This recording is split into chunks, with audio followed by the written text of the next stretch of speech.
Gary's Gadgets!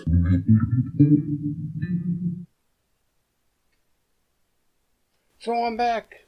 What am I going to do? Creative Vado. So this is the Vado HD. They actually had another version, I think just the regular Vado, which is I think VGA size. So the Vado is just a handheld video camera. So basically, it's very simple size, pocket size. Now this came out in 2008, late 2008 for the HD. The original Vado came earlier that year. It has HDMI out, audio down on the bottom. Got a mount so you can put the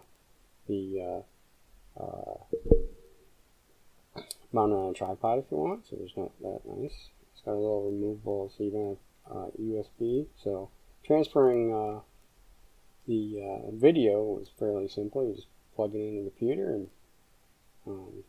copy paste. So there's no extra software you need for that. It came with software on it. This is I believe 8 gigabytes, and it came out probably within a year of smartphones. So iPhone I think came out the previous year. But the thing with the early smartphones is they didn't have the greatest video capturing, and plus, something like an iPhone, you have to use their way of moving data around. So I'm not a big fan of that. So it's lithium-ion batteries, and this is the original battery. So I probably bought it relatively new when it came. I mean, probably 2009 is when I bought it, because I think this came out in December 2008. So that's the battery setup. Just close it like that. Powered on. So side button. Just press that, and it comes out like that. Do that, and then you can video.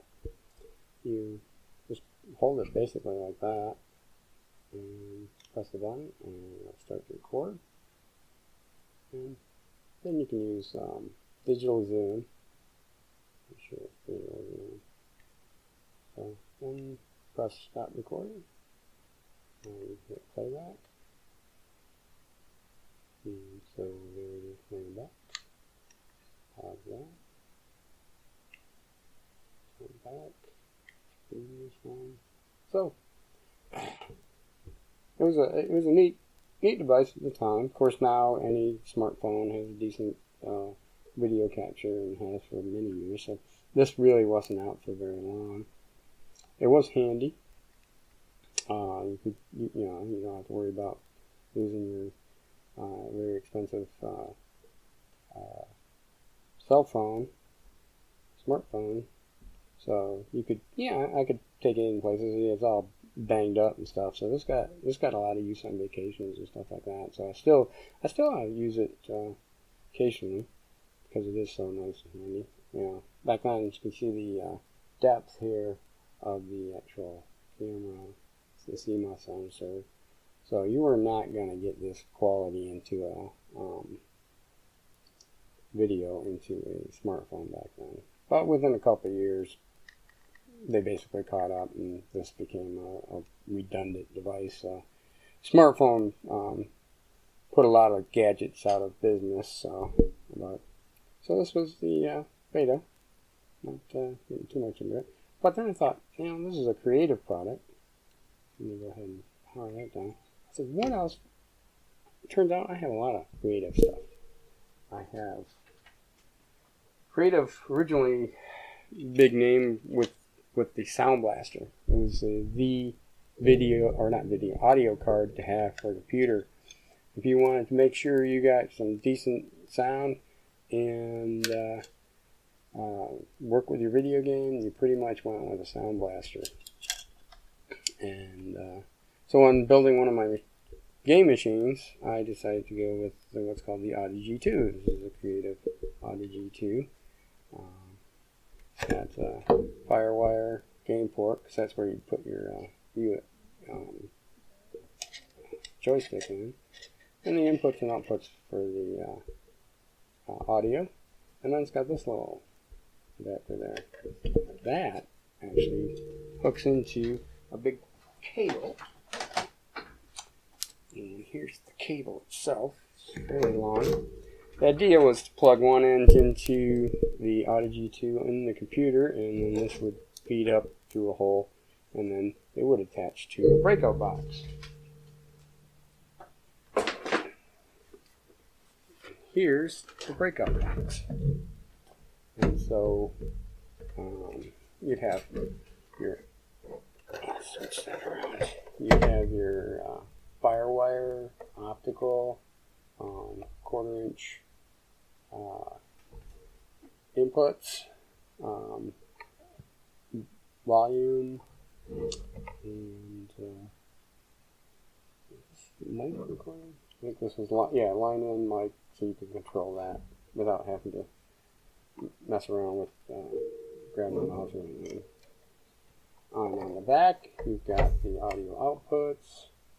You've got additional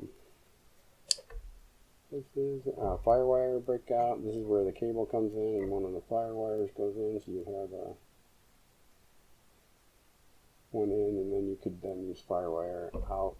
It's got the MIDI, so it's fairly nice box. So not using it right now because then after that, a lot of motherboards started coming with decent sound, so I keep it around because I have intentions of actually using the MIDI sometimes, but so another device I have is the Nomad 2, Creative Nomad 2. Didn't have the Nomad, but this one, basically, it's an MP3 player, and powers on like that. Have a little speaker set up, so it plays music. You can cursor through the different songs, and jump to the menu. So it has built-in radio. Can't say I ever really used that. You could do voice recordings, so you could record Memo to self. So we had a clip. This was really nice for, I got it mainly, you see it's all dinged up, for jogging. I go jogging at lunch or whatever, and I had used tape players. Of course, tape players would eat batteries, because back then we didn't have rechargeable batteries. Well, you had rechargeable batteries, but they really sucked. And so this used a single AA battery. Battery lasted, I would say, used a half hour every day for almost like 2 weeks before I had to change battery. I can't be certain on that. It's been a while. Now, this uses these smart media cards.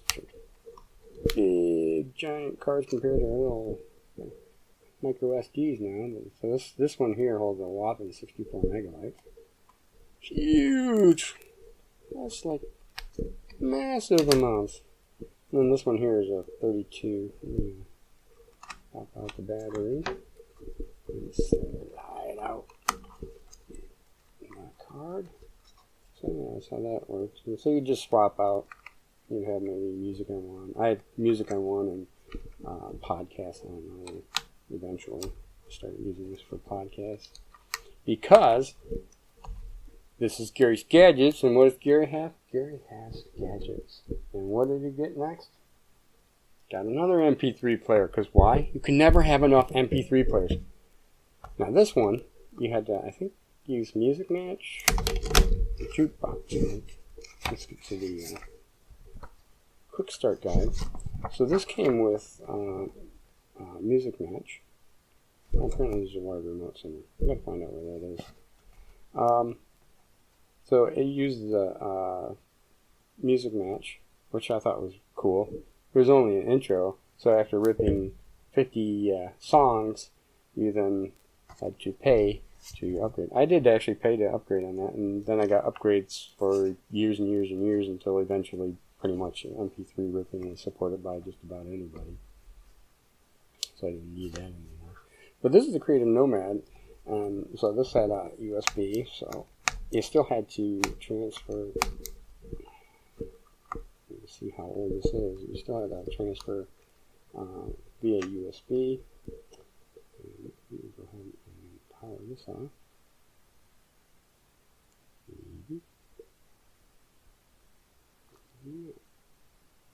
Yeah, stop button makes sense.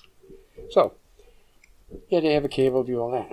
This one is neat because it actually has, it's like a thumb drive.